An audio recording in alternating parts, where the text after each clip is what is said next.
어떤 사람들은 밤에 잠 못 이루며 궁금해한다고 한다. 자신이 누구의 피를 이어받았는지. 정씨 성을 가진 사람이 낡은 족보를 펼친다면 수백 년의 이름들을 거슬러 올라가다 어느 순간 기록이 흐릿해지는 지점에 도달하게 될 것이다. 그 끝에는 단 하나의 이름이 있다. 지베코, 지베코. 그러나 그 이름 뒤에는 거의 아무것도 남아있지 않다. 오늘날 대한민국에서 정씨는 김기박과 함께 손꼽히는 대성 중 하나다. 인구 통계 기준으로 1000만 명이 넘는 사람들이 같은 시조의 이름을 공유하고 있다. 그런데 그 시조가 어떻게 태어났고 어떻게 살았으며 언제 눈을 감았는지는 오늘날의 어떤 기록에도 온전히 남아있지 않다. 이것이 이 이야기의 출발점이다. 시간을 약 2000년 전으로 되돌려야 한다. 오늘날 경상도 지역으로 불리는 한반도의 동남쪽, 소백산맥이 가로막고 낙동강이 구불구불 흐르는 그 땅 위에 사람들이 살고 있었다. 이들은 고조선이 무너지고 한반도의 크고 작은 세력들이 난립하던 격변의 시대를 살아가고 있었다. 어느 집단이 살아남을지, 어떤 이름이 역사에 새겨질지 아직 아무도 알 수 없었다. 그 땅의 동남부에는 6개의 마을이 존재했다고 전해진다. 훗날 신라 육부, 혹은 진안 육촌이라 불리게 될 이 공동체들은 각자의 수장을 중심으로 독립적으로 운영되고 있었다. 비슷한 언어와 풍습을 공유하면서도 아직 하나의 나라로 통합되지 않은 느슨한 연합체에 가까운 상태였다고 추정된다. 그 6촌장 중 한 명이 바로 지베코였다. 지베코는 취산진지촌, 자산진지촌의 수장으로 전해진다. 취산이 정확히 오늘날 어디를 가리키는지는 학자마다 의견이 다르지만 경주 일대 어딘가로 보는 것이 일반적인 시각이다. 그가 어떤 사람이었는지, 몇 살이었는지, 어떤 결단을 내리며 살았는지는 알 수 없다. 우리가 기록으로 확인할 수 있는 것은 오직 그가 그 마을의 지도자였다는 사실뿐이다. 삼국유사가 전하는 이야기에 따르면 어느 날 6촌장들은 모두 높은 곳에 올라 남쪽 하늘을 바라보았다고 한다. 기이한 빛이 숲 쪽에서 내려오고 있었다. 그들이 그 빛을 향해 달려가자 알 하나가 놓여 있었다는 것이다. 이것이 역사적 사실인지 신화적 서술인지는 지금도 논쟁 중이다. 하지만 이 이야기 안에서 6촌장은 새로운 시대의 목격자로 등장한다.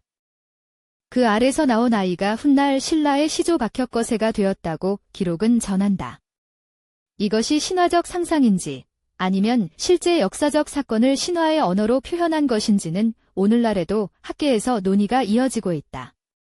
다만 이 서사 안에서 분명한 것은 지베코를 포함한 6촌장이 그 아이를 왕으로 추대하고 새로운 나라의 기초를 함께 놓은 인물들로 그려진다는 점이다. 신라의 탄생 순간에 지베코가 있었다. 전통적인 기록에 따르면 기원전 57년 신라가 건국되었다. 물론 이 연도 자체가 후대에 정리된 숫자라는 점에서 그대로 받아들이기는 어렵다는 것이 학계의 공통된 시각이다. 하지만 어느 시점에 6마을이 하나의 정치체제 아래 통합되기 시작했고 지베코가 그 과정의 일부였다는 서사는 비교적 일관되게 전해진다.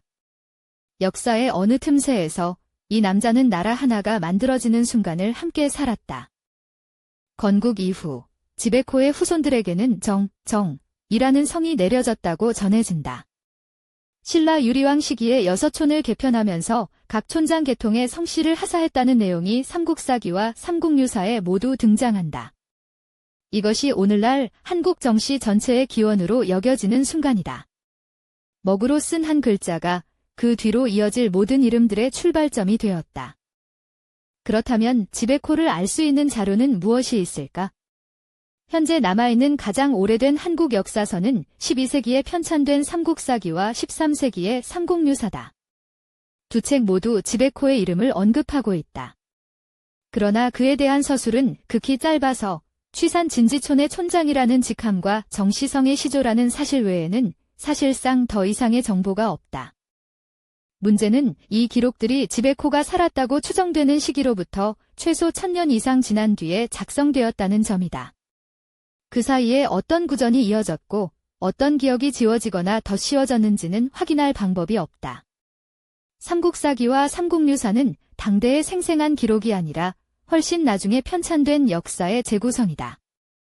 학자들은 이 두 책을 읽을 때 언제나 그 시간적 간극을 염두에 두어야 한다고 말한다.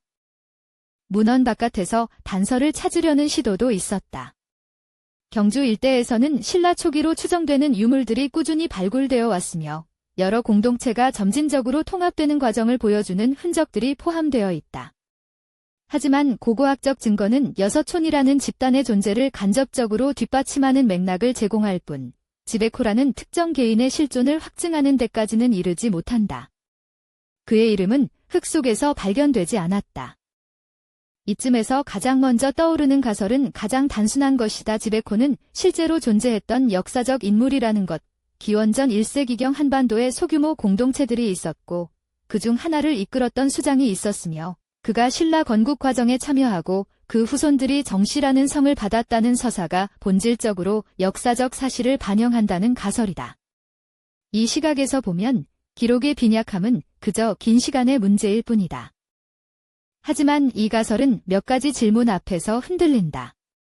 왜 하필 지베코의 후손이 정씨가 되었는가? 나머지 5촌장 계통은 각각 다른 성을 받았는데 그 선택 기준은 무엇이었는가? 그리고 무엇보다 1000만 명이 넘는 후손들이 단 한 명의 기원으로 수렴된다는 것이 자연스러운 일인가? 족보가 언제나 생물학적 사실만을 반영하지는 않는다는 점도 무시할 수 없다. 두 번째 가설은 조금 더 복잡한 그림을 그린다. 지베코라는 인물이 한 명의 개인이 아니라 여러 세대에 걸쳐 취산진지촌을 이끌었던 지도자들의 집단 기억이 하나의 이름으로 웅축된 것이라는 설이다. 고대 사회에서는 신화적 조상을 만들어 시족의 정체성과 정통성을 확립하는 것이 드문 일이 아니었다. 지베코 역시 그런 상징적 시조로 기능했을 가능성을 일부 학자들은 제기한다. 그러나 이 가설도 완전하지는 않다. 만약 지베코가 순전히 신화적 구성물이라면 왜 그에게는 다른 촌장들과 동렬에 놓인 구체적인 지명과 직함이 함께 기록되어 있는가? 고대의 신화는 보통 추상적이고 신성한 언어로 기술되는데 지베코에 관한 서술은 그보다 훨씬 행정적이고 세속적인 색채를 띈다.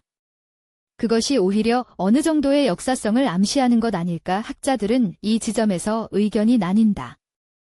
세 번째 가설은 가장 논쟁적이다. 성씨 제도와 족보는 신라가 체계화된 이후 고려와 조선을 거치면서 점점 더 정교하게 재편성되었다는 것이 학계의 공통된 인식이다.